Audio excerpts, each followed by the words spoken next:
उनका नेटवर्क ही गया है। तो मैं धनंजय जी आपके पास आता हूँ। धनंजय जी, आपने वैसे अधीर जी की बात ऑलमोस्ट कंप्लीट होने पे आ रही थी, आपने सुनी, लेकिन हमारे प्रधानमंत्री का एक ट्रेंड और भी आप नोट कीजिएगा और हमारे बाकी विद्वान भी नोट करें कि उन्हें पार्लियामेंट में बैठना पसंद नहीं है। उन्हें ऐसा लगता है कि वो शायद कोई खास खुदा के रिप्रेजेंटेटिव हैं और पार्लियामेंट में भारत का आम आदमी बैठता है, जो जिन्हें संसद सदस्य कहा जाता है, वो कभी आके नहीं बैठते। अगर कभी कोई विरोध पक्ष का व्यक्ति बोल रहा हो वहां पर, तो वो कभी भी वहां नहीं बैठेंगे, क्योंकि उन्हें ये बात गवारा नहीं है कि कोई विरोध पक्ष के व्यक्ति बोले और वो वहां बैठे हो। चाहे राहुल गांधी हो, महुआ मोइत्रा हो, कनिमोझी हो, वो वहां पर नहीं बैठेंगे। वो सिर्फ अपनी बात कहने के लिए वहां पर आते हैं, क्योंकि उनको तब महसूस होता है कि हाँ, अब मैं अपनी बात कहूंगा तो ये सब सुनेंगे मुझे बैठकर, क्योंकि उन्हें किसी और की बात को सुनना शायद गवारा नहीं है। जी धनंजय जी।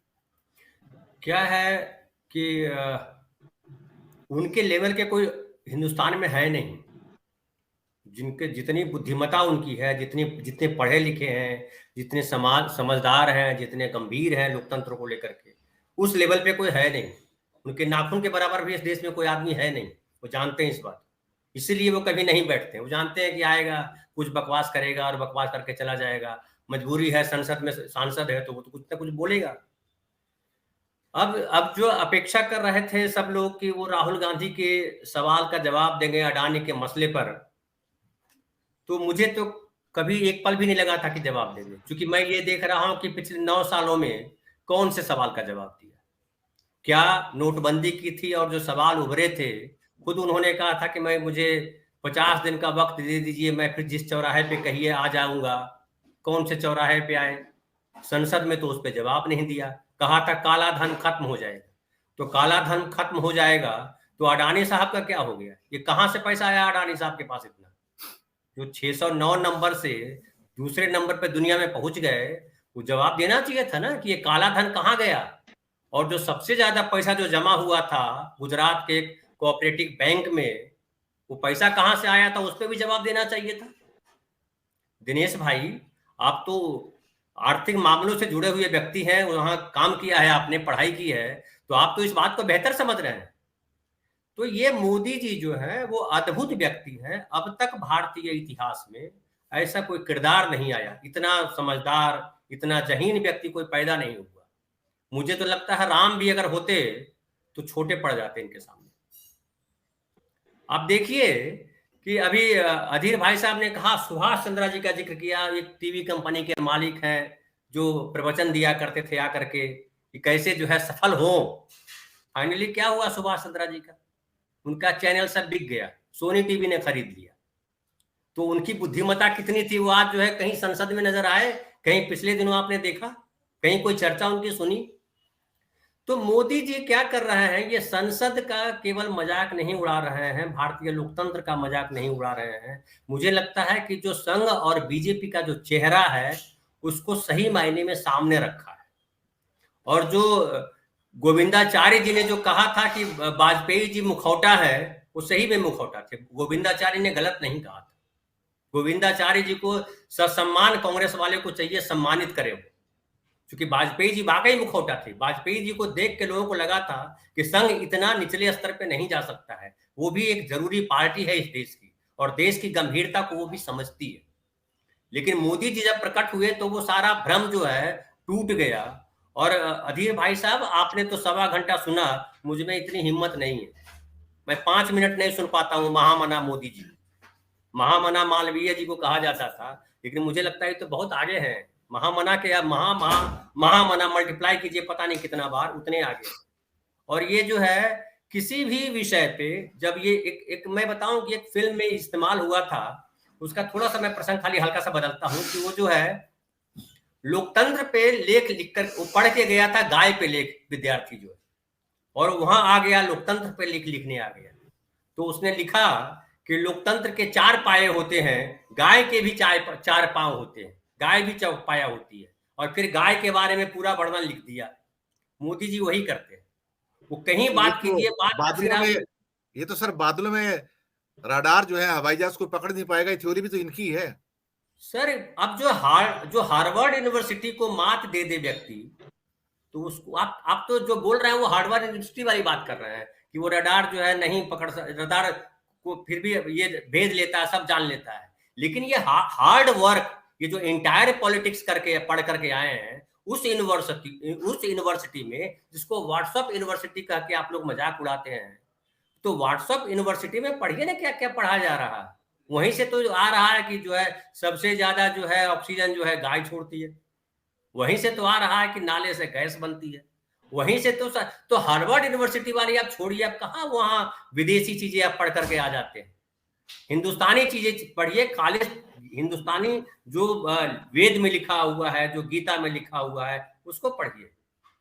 और एक एक बड़ी शर्मनाक बात है, मैं दिनेश जी में बड़ा आहत हूं और बड़ा जो है मैं कहूं कि मैं फ्रस्ट्रेटेड हूं, कहूं तो ज्यादा सही वर्ड होगा कि आप देखिए संसद में नारे लग रहे थे, जब मैंने टीवी खोला तो नारे लग रहे थे मोदी मोदी, सांसद जो है नारे लगा रहे हैं। अरे भाई वो संसद है, वो कहीं रैली नहीं करने गए हैं आप तो वहां भाड़े पे ले आते हैं। मतलब ये सांसद जो है वो सब भाड़े के हैं। और बार बार मोदी जी जिक्र करते हैं 80 करोड़ लोगों को जो अनाज दे रहे हैं, कितना अनाज दे रहा है इस पे भी बोल देते भिक्षु हैं। बना दिया है, भिक्षु बना दिया 80 करोड़ लोगों को, ये सर, हालत हो गई उनकी। भिक्षु बनाने के बाद भी कितना दे रहे हैं? भिक्षु को भी अगर समझिए, भिक्षाटन जो है ब्राह्मणों का धर्म माना गया, भिक्षाटन ही चलिए मान लिया, भिक्षा दे रहे हैं, भिक्षाम देही भिक्षाम देही, तो भिक्षा ही दे रहे, तो कितना दे रहे हैं? पेट भर दे रहे हैं। जब मनमोहन सिंह की सरकार थी तो हुआ था 10 किलो अनाज दिया जाएगा और उसकी कीमत थी 3 रुपए किलो चावल, 2 रुपए किलो गेहूं। आपको तो पता है दिनेश भाई, आप 5 किलो अनाज दे रहे हैं फ्री कह करके, कितना पैसा होता है 5 किलो अनाज का? और सिलेंडर कितने का? महंगाई पे क्या बोल रहे थे? महंगाई महंगाई कहां है? आप देखिए फिर रेपो रेट बढ़ा दिया आरबीआई ने। अडानी जी का पैसा वसूल, अडानी जी को जो हमारे बैंकों ने कर्ज दिया है, वो जो घाटा हुआ है अडानी जी के डूबने से, तो उसका फिर वसूलने के लिए लगा दिया ना आरबीआई ने, कह दिया कि 0.25% रेपो रेट बढ़ जाएगा। ईएमआई बढ़ेगा सर ना, आप तो जोड़ घटाव कर लीजिए, कितना ईएमआई बढ़ा और कितनी बार बढ़ाया ईएमआई। लोन कितना, लोन पे रीपेमेंट करने पे कितना इंटरेस्ट बढ़ जाएगा, उसका क्या असर होगा? और जो अच्छी इंफ्रास्ट्रक्चर की अच्छी बात बात कर की रहे हैं। आपने, अच्छा बताया, मैं दर्शकों तक पहुंचा दूं बात। आज दोपहर को ही दोस्तों मेरा एपिसोड आया है, ईएमआई को अब बढ़ने का जो चांस हुआ है, 25 बेसिस पॉइंट का दोबारा से रेपो रेट बढ़ा है। तो मुझे कई मित्रों ने कहा कि ये क्या 25 बेसिस पॉइंट क्या होता है, 0.25% कुछ नहीं होता है। तो मैंने उनसे कहा कि चलिए एक छोटा सा एग्जाम्पल दे देते हैं आपको। और एग्जाम्पल ये है कि पिछली मई से लेके इस फरवरी तक सिर्फ 10 महीने के अंदर 6 बार रेपो रेट बढ़ाया गया है, 2.5% का आपका इंटरेस्ट बढ़ा है। एग्जाम्पल दिया कि अगर आपने 30 लाख का हाउसिंग लोन लिया, 30 लाख का छोटा, और आपने 20 साल में वापस करना है, तो आपको 22,500 रुपए महीने के वापस करने थे 6.5% इंटरेस्ट पे, जो आज से मई के महीने में था इंटरेस्ट। वहां से अब इंटरेस्ट होता है 9% के ऊपर, 2.5% बढ़ने के बाद अब आपका जो किस्त है 22,500 से बढ़कर 27,500 है, यानी कि 5,000 रुपए पर महीना एक्स्ट्रा है उसके ऊपर। आप सोचिए उस आदमी की तनख्वाह क्या 5,000 रुपए 10 महीने में बढ़ गई है क्या? 500 रुपए भी नहीं बढ़ी होगी, लेकिन उसकी किस्त 5,000 रुपए बढ़ गई। तो चोट कितनी पहुंची ये सोचिए। कि ये एपिसोड आप देखिएगा जो मैंने आज दोपहर को अपलोड किया है दर्शक मित्रों। तो मैं आपकी जानकारी के लिए, धनंजय जी जी बात जारी जी, रखिए। तो मैं ये जानना चाहता हूँ, हालांकि मैं क्या जानना चाहता हूँ, हम कौन है? राहुल गांधी या विपक्ष के नेता जब जानना चाहते हैं, उनके सवालों का जवाब नहीं मिलता है, तो मैं तो कुछ हूं ही नहीं। मैं तो एक आम नागरिक हूँ, ऐसा नागरिक जो सवाल करूं तो अभी आपके हो सकता है यूट्यूब पे कुछ लोग गालियां भी दे रहे होंगे मुझे।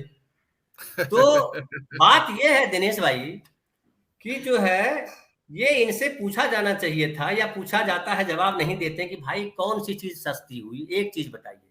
केवल शिक्षा जो है खत्म किया आपने, शिक्षा का बजट घटा दिया, स्वास्थ्य का बजट घटा दिया, आयुष्मान भारत का नाम लेते रहते हैं, एक नेशन एक कार्ड का नाम लेते हैं, राशन कार्ड। अरे हम तो कहें कि मोदी जी एक काम कीजिए, देश में जितने नागरिक हैं 180 करोड़ क्यों, 130 करोड़ को आप राशन कार्ड दे दीजिए और फ्री में राशन दीजिए। आप तो इतने सक्षम योग्य प्रधानमंत्री हैं, आप अपने घर से तो खिला रहे हैं। अब तक जो प्रधानमंत्री हुए वो सब देश बेच कर खिला रहे थे, मोदी जी जो है अपना घर बेच करके खिला रहे हैं। तो ये जो है, लेकिन सवाल उठता है दिनेश भाई, मुझे लग रहा है कि ये इनका विदाई भाषण है। अभी जो बोल रहे थे वो विदाई भाषण की तरह बोल रहे थे। हमने क्या किया वो साथ में गिनाया। 2014 के पहले जहां खड़े थे वहां से आगे बढ़े नहीं है।